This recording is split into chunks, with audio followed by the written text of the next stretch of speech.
Hello, everybody, and welcome back to the channel.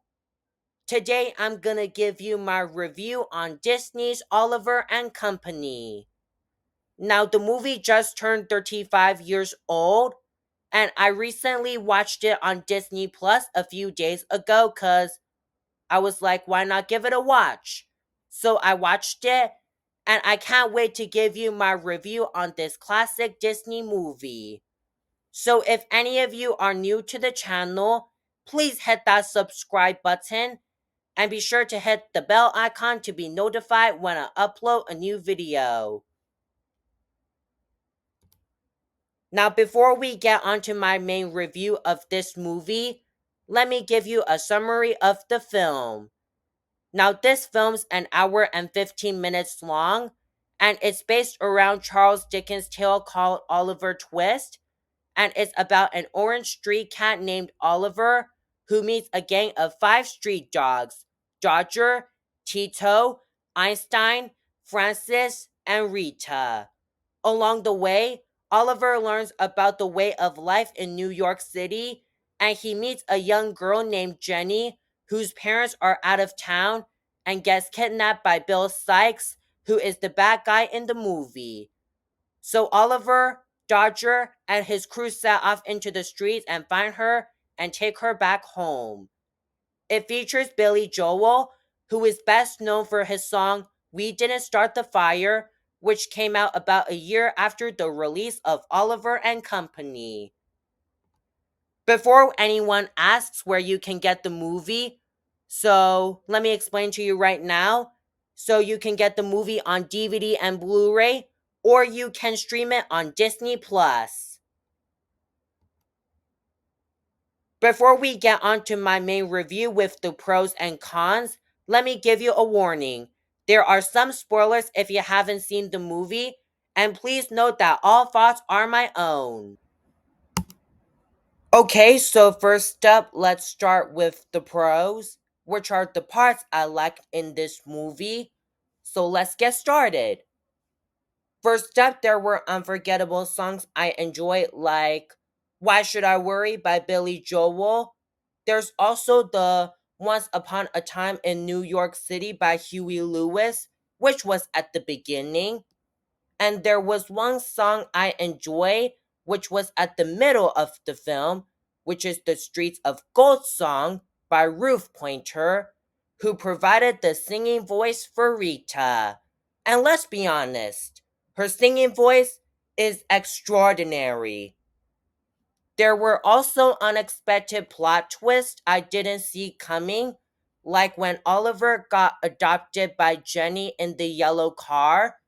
There's also the big car train chase scene at the near end where the animals set off to rescue Jenny from the bad guys, and they drove up a big bridge and onto the train tracks.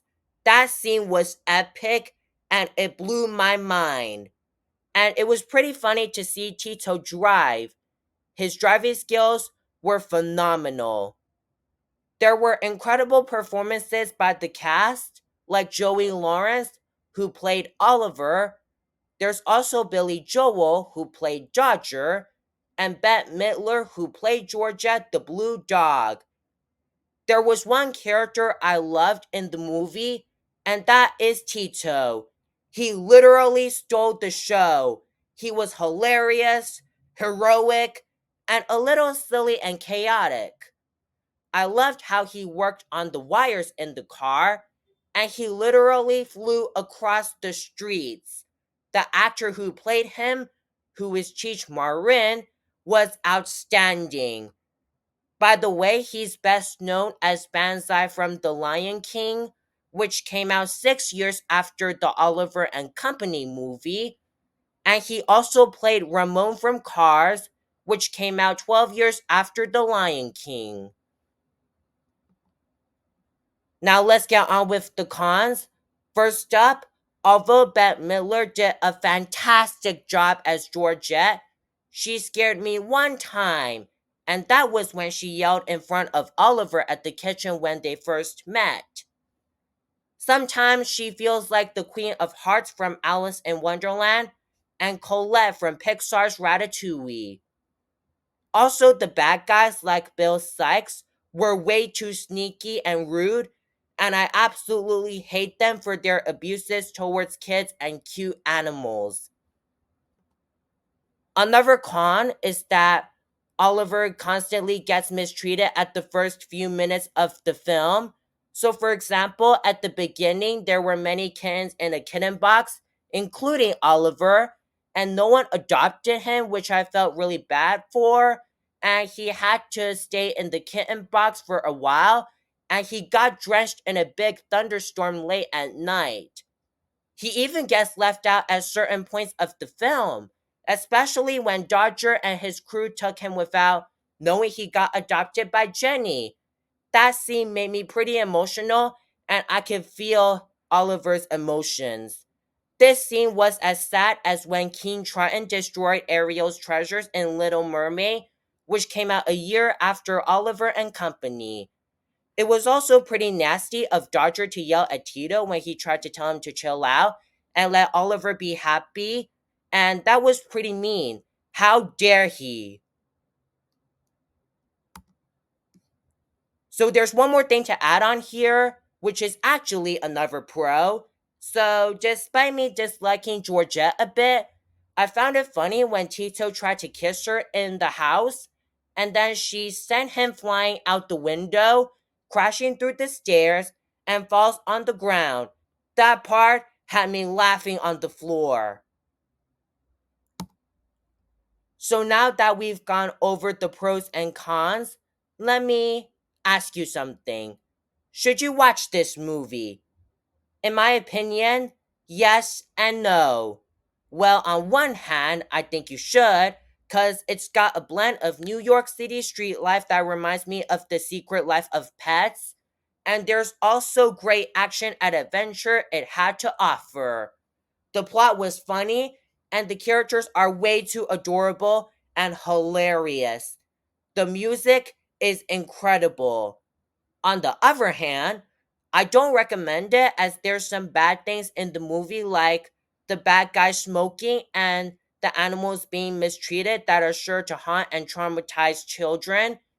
And there's some arguments that go way too far.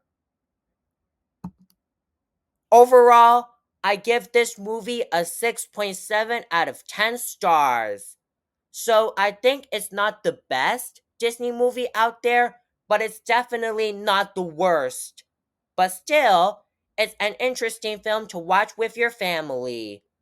And since I recently watched it, I think this is the most underrated Disney movie out there, especially since it stars popular stars like Billy Joel and Bette Midler. The characters are really funny and so good, especially Tito. And Disney needs to stop pretending this movie doesn't exist. Despite this, they actually commemorated Oliver and Company when it turned 35 years old, which was November 18th. It's nice to see an underrated Disney classic get some love. So, what did I learn from this movie? So, a few things I learned that I never knew before is that not all pets get along at the start, but with a bit of teamwork, their friendship starts to bond. And you should always be willing to help and accept your friend's choices, which is something Dodger didn't have when Oliver asked him and his crew why they took him away, when he started to admire his life with Jenny. But it was nice of Dodger to accept Oliver's choice to stay with Jenny at the end after celebrating Jenny's birthday. So that was pretty nice of him. So that guys concludes my review on Oliver and Company. So if you haven't already, hit the subscribe button as I really want to hit 1,000 by the end of the year. Also, feel free to leave a like and comment as it really helps the channel. Also, if you've seen this movie, please tell me in the comments and tell me what you think of it. Thank you for watching, and we'll see you guys next time. And may all of your dreams come true.